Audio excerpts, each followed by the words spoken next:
양변의 최소 공배수 곱해서 하는 건 할 수 있으니까 이거는 생략할게요. 네. 자, A는 B는 C 세 개가 연달아 있을 때 두 개씩 짝지어서 가지고 두 개의 식을 만들어서 연립방정식을 세로로 식을 만들어서 푼다. 그것도 기억나니? 네. 자, 그 다음 특수한 해. 어떤 경우 있다 했지? 무수히 많은 경우를 뭐라고 했지? 한 방에 얘를 일치라고 했습니다. 맞지? 해가 없는 경우를 뭐라고 했지? 나란히 간다. 그걸 뭐라 했어? 평행이라고 했습니다. 왜냐면 연립방정식이라는 거는 미수가 두 개인 식을 점을 찍으면 이렇게 직선으로 나타난다고 했어요. 이게 1번식이야. 네. 또 하나를 점을 찍으면 직선으로 나타나거든. 네. 2번식이야. 그래서 일반적으로 연립방정식 풀면 해가 한 쌍이 나오는 거야. 알파와 베타, x는 알파, y는 베타 이렇게 한 쌍이 나오는 거야. 네. 그런데 이런 직선이 이렇게 평행하게 가게 되면 해가 나올 수가 없지. 네. 그래서 그걸 연립해서 가감법으로 풀면 어떤 일이 생겨? 0x 더하기 0y는 3처럼 말이 안 되는 식이 나온다 했어. 즉 여기에 넣었을 때 성립하는 수는 xy가 존재할 수가 없는 거야. 해가 없는 거야. 그래서 이게 평행인 거고 맞지? 평행인 거고 그 다음 어떤 식을 점을 찍었는데 그 위에 그대로 점이 포개져서 가. 그러면 어떤 일이 생겨? 0x 더하기 0y를 계산하면 0이 되거나 뭐 5는 5가 되거나 이렇게 양쪽이 똑같은 xy는 사라지면서 똑같은 말이 되는 식이 나와. 네. 이럴 때 항상 성립할 때를 우리는 뭐라고 했어? 일치라고 해서 해가 무수히 많다라고 했어. 그렇다고 진짜 아무나 다 되는 건 아니고 이 직선 위에 있는 점은 다 된다고 한 거야. 근데 그걸 어떻게 판단한다고 했어요? 이 식 자체를 기억해야 되지. A-X 더하기 B-Y 더하기 C-는 0. 근데 C-가 이제 이쪽에 있으면 보기 어려우니까 오른쪽으로 넘겨서 C-라 하고 그 다음에 AX 더하기 BY는 C라고 하고 그때 우리가 이걸 판단하는 방법은 개수의 비율 A-분의 A, B-분의 B, C-분의 C 이 세 개가 다 같으면 위의 식에다 아래 식을 약분시키거나 어떤 수를 곱하면 똑같은 식이니까 이거는 일치가 되는 거야. 그런데 A-분의 A와 B-분의 B는 같은데 상수의 비율이 다르면 이거는 기울어진 정도는 같은데 지나는 점이 다른 거야. 상수가 바로 지나는 점이 다른 거야, 일종의. 이거를 우리는 평행이라고 하는 거야. 당연히 평행은 연립방정식의 해는 있다 없다. 해가 없다가 되는 거지. 그 다음 xy의 개수의 비율이 다르잖아. 이게 바로 xy의 개수의 비율이 다르다는 거는 기울어진 정도가 다른 거야. 즉 어떤 애가 이렇게 가는데 어떤 애가 이렇게 기울어진 정도가 다르게 가잖아. 그럼 가다가 보면 결국은 어떻게 되니? 만날 수밖에 없는 거야. 그래서 이 앞에가 같으면 C-분의 C는 같든 말든 신경 쓰지 않아. 그냥 이것만 다르면 무조건 기울기가 다르니까 만나는 점은 한 쌍의 해를 갖는 거야. 연립방정식의 해가 한 개가 존재하는 거야. 그래서 우리가 요 세 가지 말을 가지고 문제를 푸는 거야. 어떤 문제에서 이런 말이 나와.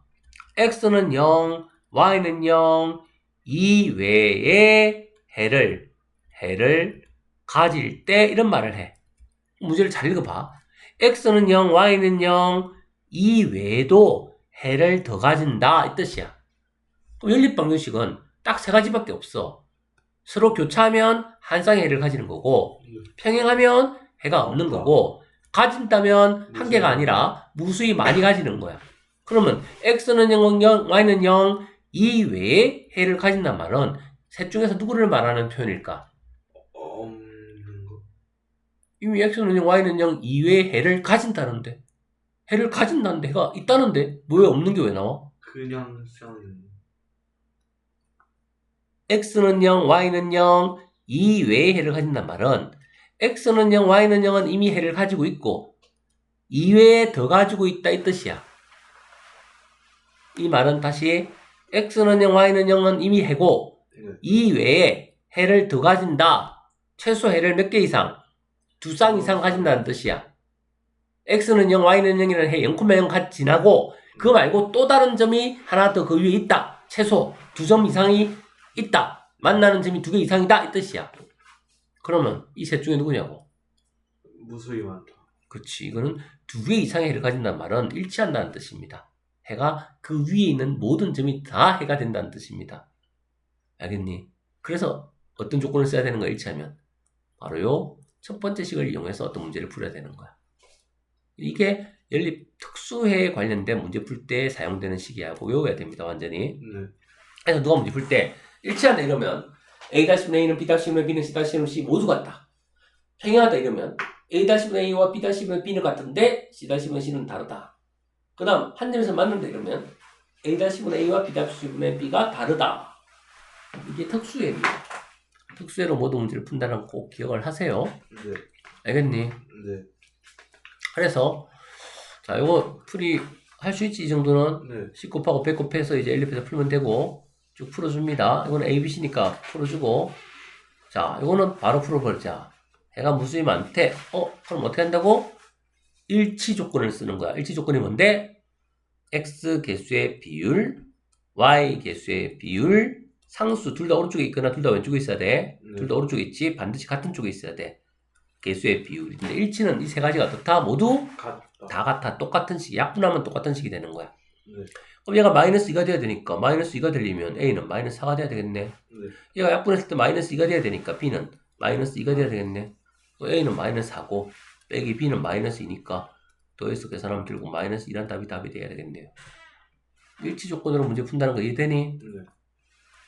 그 다음 또 가보자. 이거는 양변에 2를 곱하는데 조심해야지. 뭘 곱해? 2 곱하는 건 2x인데 2 곱할 때 2가 사라지지. 네. 대신 마이너스가 있고 항이 2개 있잖아. 어떻게 해야 돼? 2개를 바로 해서 마이너스 y 플러스 3. 여기도 2 곱해서 적어야 됩니다. 이거 안 적어놓으면 또 8 그냥 사용하는 애가 있다. 항상 왼쪽에 적으면 오른쪽도 같이 적어야 돼. 네. 그래 실수를 안 해. 그래서 항상 같이 적습니다. 16이라고 사용해야 되겠지? 네. 자, 그래서 이거 푸는 거는 풀어서 좀 이따가 채점해서 틀린 거 체크 받고요. 이거는 ABC 유형이니까 할 수 있겠지, 이거는. 네. 마지막 유형은 뭘까? 해가 없네? 무슨 되는 거야? 해가 없다 뭐 하는 거야? 두 개의 방식이. 그래프가 어떻게 움직이는 거야? 두 개가. 평행. 그지? 평행하는 거야. 평행 조건이 뭐야? 개수의 비율, 상수 개수의 비율인데 일체는 다 같은 거고 평행은 어떤 거야? 기울기의 개수는 같고 상수, 지나는 점의 위치가 다른 거야. 네. 알겠니? 네. 앞에 두 개가 같고 뒤에가 다른 게 평행이야. 앞에가 다르면 기울어진 게 다르니까 무조건 만나는 거야, 그거는. 정리되니 머릿속에? 네. 자, 그래서 이거는 플러스 4분의 2니까 이거 약분하면 4분의 1이 남았지? 그래서 A는 바로 1이 된다는 걸 알 수 있겠니? 네. 그래서 답 A 끝. 그러니까 어떤 특정한 상황에서의 해를 없다. 이거 평행이구나. 평행 조건은 개수의 비율로 구한다. 라는 걸 머릿속에 넣어줘야 됩니다. 자, 그러면 다 됐죠? 네. 그 다음 연립 방식 활용 문제. 활용 문제는 우리가 옛날부터 1차 방식에 풀었고 1차 부등식 풀고 계속 활용 문제는 풀었어. 그때 나왔던 거랑 다 똑같아. 시간, 거리, 속력, 소금물, 그 다음에 아버지의 나이, 아들의 나이, 그 다음에 어떤 사진을 인하하는데 몇 장을 인하했는데 뭐 유리하려면 몇 장을 인하해야 되는가, 평균 가격이 얼마 되는가, 평균 점수가 몇 점이 되려면 몇 점 이상을 받아야 되는가, 이런 거 우리가 했던 거랑 다 똑같아. 그게 활용 문제에 사용되는 기본적인 어떤 문제, 어떤 그런 이제 유형들이야. 단지 그게 뭘로 바뀌었어? 연립 방정식이니까 문자가 2개, 식이 또 2개.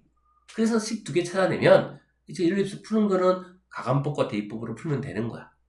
맞지? 그럼 식을 2개 적어서 만들어내기만 하면 돼. 그럼 만들어내는 방법은 옛날에 식 만들어내는 거 다 했어, 안 했어? 다 했습니다. 그래서 보자. 합이 30이고 차가 4인 두 자연수가 있대. 맞지? 네.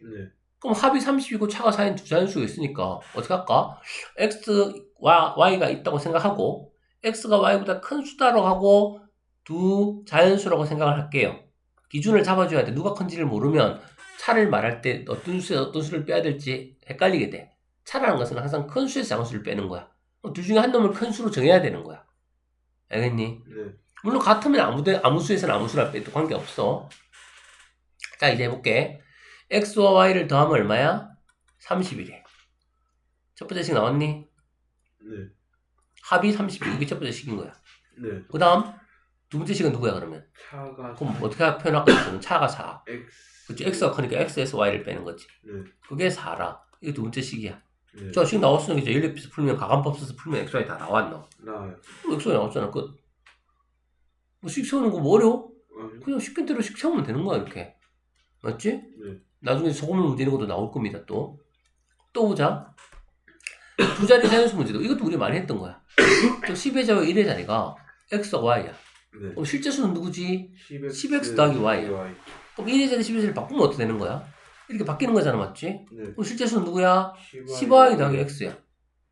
맞지? 네. 그럼 이거 규칙을 주는데 만약 밑에 수의 3배에다가 1을 더한 수가 바로 해야 되겠지? 얘랑 같다. 이렇게 주면 1번씩 나온 거지. 네. 그 다음 숫자의 비 만약에 9다 이러면 XY 숫자만 다른 거니까 XY를 그냥 더하는 거야, 맞지? 네. 이렇게 2번씩 나오는 거지. 그럼 이걸 연립해서 이렇게 풀면은 답 구할 수 있어, 없어? 있어요. 이런 식으로 문제를 푸는 거야. 알겠니? 네. 그래서 지금 선생님이 샘플로 준 거고 이런 식으로 우리가 이미 다 했던 말들입니다. 발음 문제 풀 때. 자, 해볼까요?